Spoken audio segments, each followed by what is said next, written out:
Okay, so I've kind of seen these like draw my life things blowing up all over the place, which is cool. So I'm gonna attempt it with like no. How do I do this? Oh, okay. Where's my eraser? That's my no. That's my file. Um, eraser size. Okay. Let's do it. Can I press like? So I was born in the state of New Mexico in a city called Albuquerque that I'm not really sure how to spell. I was born with my mom and my dad, and I'd like to think I was a very cute baby. Is that bragging? Anyway, when I was 1 year old, we moved all the way up to Oregon, and which is where I live to this day. I moved into an apartment house because we had no money, so that was where I lived. I lived with my mom and dad, and we grew up in this little apartment, and we had some good times, you know.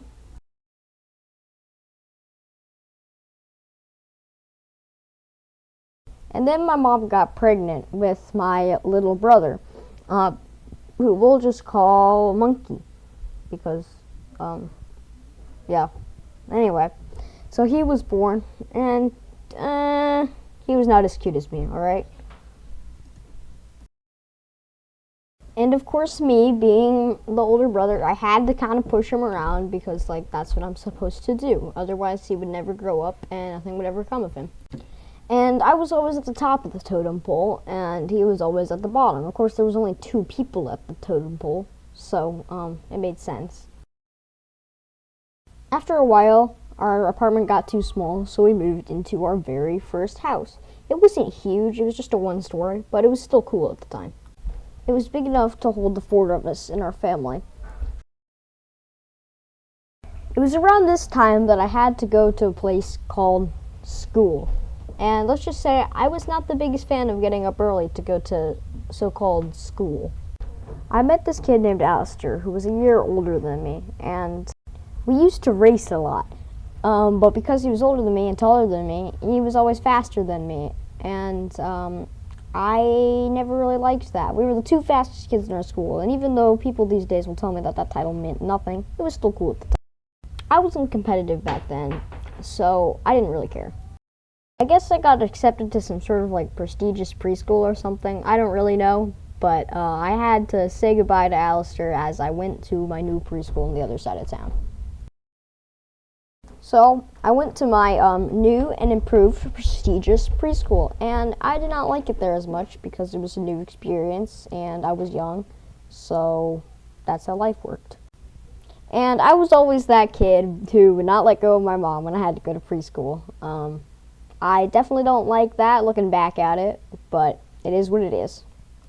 It was here when I ended up meeting my new best friend, Gideon, and we're still actually best friends to this day.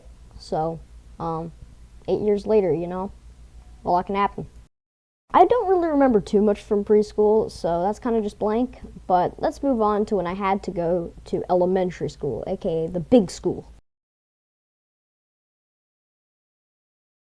See, big school started in kindergarten. I don't really remember too much from kindergarten either, so we're just going to leave that part out too. First grade was the year 2020, where the pandemic hit, so we had to do a lot of online school, which I thought was personally better than regular school, and I ended up doing that for like a couple months, but then I just kind of skipped first grade because I didn't feel like it, I guess. Fast forward to second grade, and this is the year I kind of realized I was going to be short, because I was not tall whatsoever. I think I was something like 3'8" when I went into like second grade, and everybody else was like 4 or 5. So I'm barely taller than the average second grader these days. This thing in school that I'm sure you're probably familiar with if you go to school called the pacer test. And it's basically where you go from line to line before you hear the bleep sound. This was my first real experience with running, and I was always okay at it. And in 5th grade, I finished with a grand total of 52 laps, which made me 5th in my school. I thought it was good, but I guess the world record is 207, so I kind of suck. It was now when I had to go to where I am now, middle school, aka the bigger school. And I'm a lot smaller than this bigger school. And if it's possible, I am somehow even smaller than I was in elementary school. And we're just going to call it XC, but I joined cross country, which is basically where you run across the country. This has kind of become the center of my life because I was kind of good on it, and I was second on my team, which is pretty good. And you're like, dude, why aren't you first? Well, remember Alistair? Yeah, well, my boy Alistair's back, and I'm not as good as him. So we were reunited, and we weren't as good as friends as we used to be, or maybe we're even better actually. I think there was just nobody else to be friends with at preschool, and we were fast, so we were just like besties back then. But we're still good friends, and that's kind of the end of my story, I guess. I'm not that old, so maybe it'll be an updated one someday. But so long.